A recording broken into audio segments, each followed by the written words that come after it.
Thanks so much for joining me, guys. Nice soft chairs, these. I feel like I'm sinking into it a little bit. Okay, so yeah, we're going to talk about humanitarian data today and how humanitarian data is being used. So I guess my perception is that we're seeing the humanitarian sector making much more use of data and we've seen it make much more use of data over the last few years. So tell me a little bit about that. How is that happening? Why is that happening? What impact is that having on humanitarian organizations? Clayton, do you want to kick us off? Sure. I guess I'd start by saying my assumption as to why we're seeing a lot of those trends is mostly, candidly, that it's just easier, right? Technology is more of a commodity in a lot of these sectors. Costs have gone down. There's pervasive tools available to collect data. There's a tremendous amount of interest and a tremendous amount of aspirational goals to use data, and it's easy to ask for, right? You know, if you're a funder, you're a program, you have folks on the ground, you want to get your data points in for a program. It's easy to ask for more data, and it's easy to get that data. It's hard to use it. And I think that's where we're actually seeing a lot of the challenges in the space is that follow through and closing the loop and using data effectively. But I think the real reason we're seeing more demand is just because it's easy to ask for. Well, that makes a lot of sense, yeah. And I guess the cost of it is becoming increasingly low as well. Would either of you like to add anything to that? Go ahead. Well, like I just said, there is an imperative for collecting this data. We have seen that if we don't, as a development organization, we don't account for some people, then we cannot design meaningful programs for them. That's just like the baseline, right? But then the way this data is being collected is a problem. Do we have the consent or not? What do we do with the data that we have? Most of the time, and we've had many reports on this, independently investigated, that say, this data is stored in poorly managed databases that become like some sort of honeypots for all sort of ill-wishers who are then exploiting this data and the vulnerabilities of those weak systems which are not cryptographically encrypted or properly stored and managed. And then this ends up being weaponized against the people themselves, the people that we meant to help by a wide range of actors, be it, like I said, the regimes or just people who want to profit. And it doesn't just happen in humanitarian settings. Of course, we have examples here in the United States with data breaches every day, right? Like Equifax or others. Mm-hmm. Yeah. Okay. We were talking just before we came on about how this data isn't necessarily being collected and it's not being necessarily used by the organizations that are collecting it. There's a kind of imperative coming from outside the organizations, the NGOs and other humanitarian organizations. How much of a problem do you think that is? I mean, I think it's challenging because you see donors who are aware that data is so easy to collect. It's increasingly cheaper, as you said. And so we are starting to get a lot more demands just for data. And it's a challenge when you're encouraging organizations to go out and collect all of that without necessarily having the plan for how it's going to be used, without speaking to clients and beneficiaries about why we need that data, and also just the fatigue of being a community who's constantly being asked for your data and then not necessarily seeing how it's being put to use. If you set up a feedback mechanism or a feedback box, and you're providing your feedback, you want to start to see that feedback be actioned. And if it's not, then there's fatigue and right, you're not getting good data anymore. I mean, yeah, I see that completely. So, I mean, there's a couple of themes here that I want to pick up on in a minute. Certainly this idea of the protection of data, I want to talk more about that in just a moment. It seems like so we're in a situation where we've got a bunch of people whose data is being collected by NGOs, and then that's going to funders and primarily used by the funding community to kind of to justify giving money away. And so we're seeing a lot of data that isn't being used very well, and it's not quite clear why it's collected. Is that the situation? Yeah, and I would definitely say in our experience working with a lot of our partners, we partner with a lot of organizations globally who are doing a lot of data collection or a lot of systems management, and we see almost a bifurcation between the huge, high fidelity, high density, useful longitudinal data they're collecting about individuals and then reporting data or metrics that they need to collect up to send to a funder to justify the work that they're doing.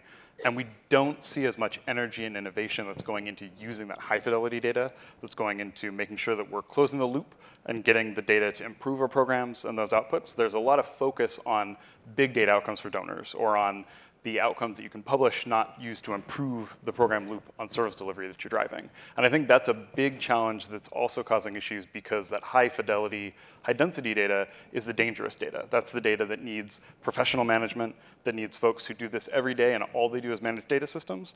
And that's the data that donors and funders in a lot of country programs are often ignoring because they see data as the outputs of what they want to collect, of metrics and M&E. And I think that's causing a lot of these challenges in getting the resources that we need to go into that professional management of data systems. So what's curious to me there is how much of the data is actually the same data? Like, is the data that's being collected in order to kind of satisfy the needs of the funding community actually the same data that you would want to actually improve your programs and actually help people? Or is it different information? Anybody want to pick that up? Go ahead. I mean, it depends. I think one of the key points is when we work with organizations, we are, and with governments, a lot of the work that we do is kind of taking a step back and kind of asking what are the decisions that need to be made with this data? What are you struggling to be able to answer, and what data sets might be able to, existing data sets? Can we look at what's already out there, and how does it need to be, what can be added in to complement that data? And so I guess getting back to your question, it starts with the question. So, you can manipulate data in a lot of different ways to answer many different questions. But if you're not asking, if you don't know what you're trying to ask, then you're kind of stuck. I guess I completely see that. So, is part of the problem then that a lot of people are collecting information, but we're not spending a lot of time thinking about how that information might be shared, how it might be used. People are collecting the same information multiple times in slightly different ways, in slightly different formats, from a slightly different group of people. And we're not getting the advantages of scale. We're collecting a ton of data about the humanitarian kind of programs that are taking place all around the world, but nobody knows what anybody else is doing. I don't know how familiar that is to you guys. Sorry. Yeah, I would definitely say my perspective is that one kind of message that we always try to work with our partners on over and over is that the point at which you can start using data to make impact really comes post-scale, post-longitudinal baseline collection on systems that have already been running for years, that have wide install bases. We saw this happen in the last couple of years with the COVID pandemic. A lot of our partners who had nationwide programs, like in Burkina Faso, they're able to use the existing data sets and baselines and community mappings to get new data and to ask new questions and to push out new programs. That kind of iteration is really where the opportunity is. You can put in 2% of the money and get 5,000% of the outcome by starting by looking at what's existing and augmenting it and driving it and amplifying it. And instead, we kind of see people starting with the data they want and starting with what they think they want to make action on and then try to build the infrastructure to get there. And I think that kind of leading-lagging relationship is a big challenge of why we're not using data more effectively, because there are these huge opportunistic places where we could be using existing programs and data sets and folks, but instead we're starting over and over and over. So we need to do much, much, much less, but do it much better. Okay. What other kind of key challenges do you see in the data space at the moment? What are the key difficulties facing humanitarian organizations with kind of collecting and using data? So I mentioned I'm just back from the front lines, the border with Ukraine. In Moldova, we were working with Ukrainian refugees coming into the country. And Moldova is the poorest and smallest country, but it has received more Ukrainian refugees per capita than any other country in the region. So all of a sudden, Moldova had to kind of manage this huge influx of people and collect their data. First of all, a lot of these people were fleeing, shelling and bombing, and they just arrived to Moldova without their ID papers, without anything, and then they are being asked a range of questions that they just don't know if they want to answer those. Immediately they start collecting their fingerprints and iris scans in exchange for what? For food, in exchange for a shelter. I mean, is this really a humane response? I mean, we should be able to provide relief and support to these people without intrusive questions that they don't want to ask, like, what's your ethnicity, are you married, are you not married, what's your religion, etc., who is the father of this child, and so on and so forth. So I think consent is really an important issue that is not so much addressed, especially because in such terrible conditions, refugees would necessarily give their consent. I mean, what choice do they have, right? Otherwise, right? They will just die there and of hunger. And no, they will sign up for whatever form you give them, even if it's not in their native language, and so on and so forth. I think this is really important for us to understand as humanitarian workers. Is there a more human way of dealing with this situation? Yeah, and you mentioned before the fact that it's not just that data is collected without people really giving informed consent. It's also the fact that then that information is stored in quite a poorly secured environment, and there's plenty of capacity for bad actors to step in and misuse that data. Let me tell you, I saw like tons of papers, there, and you don't know who has access to those papers. Then of course it's being introduced into some sort of database, but we don't have the, in this context, we don't have the power of a big multinational group managing your data, your systems, to secure it. So where is the private sector in this circumstance? For example, why isn't there more collaboration with those actors who are actually good at doing this thing? So I think in humanitarian context, development agencies should really ensure that all capable actors are being invited to collaborate immediately, and we should skip through some sort of procurement issues, very lengthy bureaucratic processes, or we should think about this beforehand somehow, that when this strikes, we are ready to go there and tackle these issues and think about this beforehand, not a posteriori. Okay. Another thing which occurs to me here then is it's easy to point out the problems with data collection in the humanitarian sector, and I think you've highlighted a number of fairly serious problems that sounds like we need to get onto right away. But we are collecting a lot of data. What are the opportunities here? How could we make better use of data to actually improve the humanitarian services that we're delivering? What's kind of being underused at the moment that we could really get our hands on and kind of basically help feed people, improve people's lives?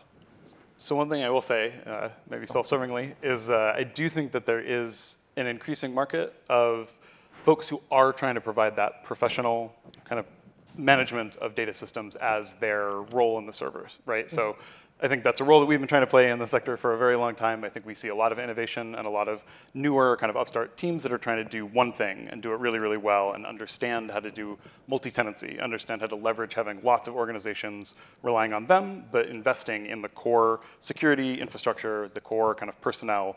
And having those markets does feel like something that is going to be increasingly important to me in this sector. Because if you look at the comparisons in the private sector or in the commercial sector, there is a huge consolidation, not just organizationally, but of skill sets, right? We have a huge challenge even hiring professional DevOps engineers because there aren't that many of them. Even in Silicon Valley, they have a hard time hiring DevOps engineers, hiring security personnel. Those are hot commodities because the private sector is so centralized that you do need to kind of consolidate that into who you're pulling in. So I think there's a lot of opportunity for those teams to be able to explain their value proposition and to get out there and to facilitate hundreds or thousands of organizations using the same common infrastructure, using the same common tooling, kind of pushing those things forward, as long as we're not undercutting it by then continuing to build out something new instead of reuse what's there. We need to kind of start relying on seeing data systems and seeing technology systems as commodities that we're buying and things that we're paying for and not something that we're innovating on or something we're building new, right? It's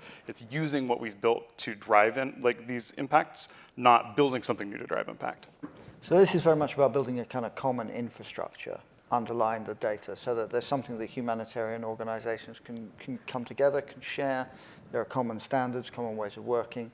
And then from then you can begin to create impact.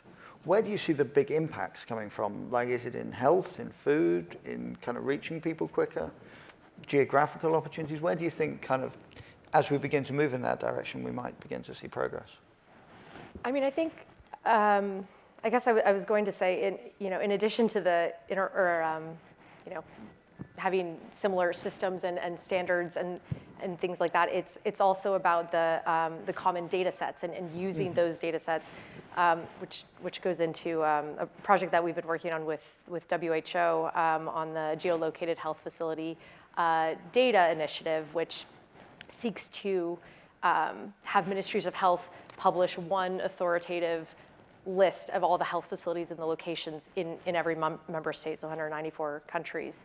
And there are huge opportunities if that can work, where it's, for instance, there's a snake bite initiative that they're working on where, just knowing the location of health facilities and the types of services that they have there can direct people to the nearest location, which is urgent in a snake bite situation. So I mean, for me, we're seeing a lot in health, but I know there's other huge opportunities. For me, certainly the opportunities are linked to the challenges. I have a huge confidence in the development community that it will be able to address those challenges, right? So today, with the climate change and massive displacements of people, I think that's where the efforts should be concentrated, because we are just at the beginning of this, unfortunately, and we need to strengthen our efforts and consolidate them in a way that will allow us to be more responsive in a more rapid, agile, and cohesive manner, so that with every war or earthquake or something, we don't rediscover the wheel again. I mean, rediscovering the wheel seems to be pretty much the kind of the main message that I'm taking away from here is we need kind of people working together in common grounds. We need data to be driven both by funders and by NGOs wanting the same type of information. And then there's this added additional question of security and protection. So we've kind of identified a number of opportunities and a number of problems and reasons why it's not working. So I guess what occurs to me then is, who needs to do what? How are we going to fix this? Who's going to need to take action, and what things are they going to need to do in order to get to the kind of place that we want to get to? So, like I said, I think the development community, but more specifically the development organizations, World Bank, IFC, United Nations, they have this huge convening power. They need to invite everyone at the table and actually listen to those voices who come from the ground, to those human rights groups, NGOs, smaller structures, individual survivors. I think it takes a lot of work, and these organizations are already doing a lot in this space, but really finding ways to integrate them into their line of work on a more permanent basis, not just one-off, but so that when there is a crisis somewhere, everyone is getting the alert at the same time, being mobilized, and it's really a joint effort. I think that is maybe a little bit of a paradigm shift, a culture change that is required in these organizations which are so big that there is a little bit of inertia already, but they will gain a lot if they would become more agile. Okay. Do either you two want to pick up on anything there? I mean, I think it's, as much as it is certainly the large actors have a role to play, I think there's also something about enabling the local actors to kind of professionalize in some ways. So, I mean, you were talking about, professional kind of management services.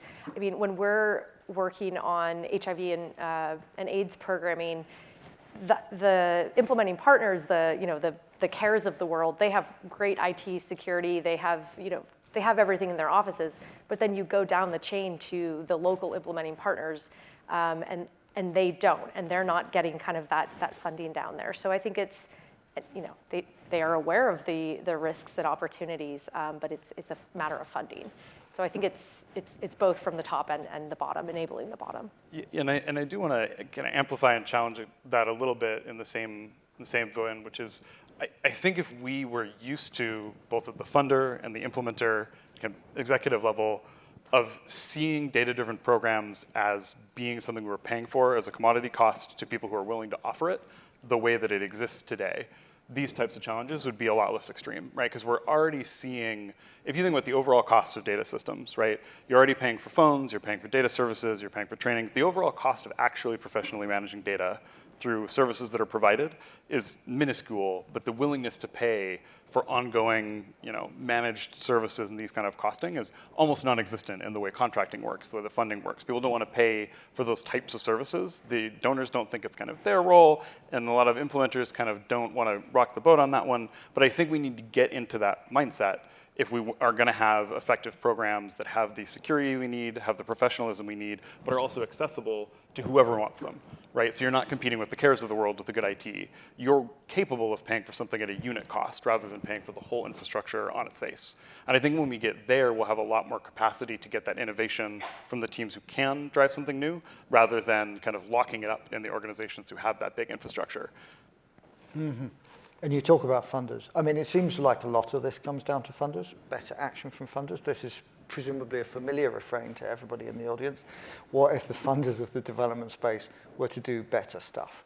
And that's one of the most common themes that I hear. But it feels as if the reporting, both the kind of funding, the actual infrastructure that needs to come in place to develop these common standards, and the requirement from funders to kind of be a bit more thoughtful about what data they're collecting.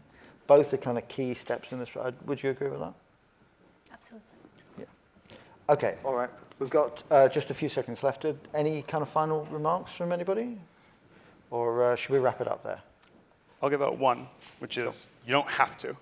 Right? I think that's the missing answer to all of these data questions, all these security questions.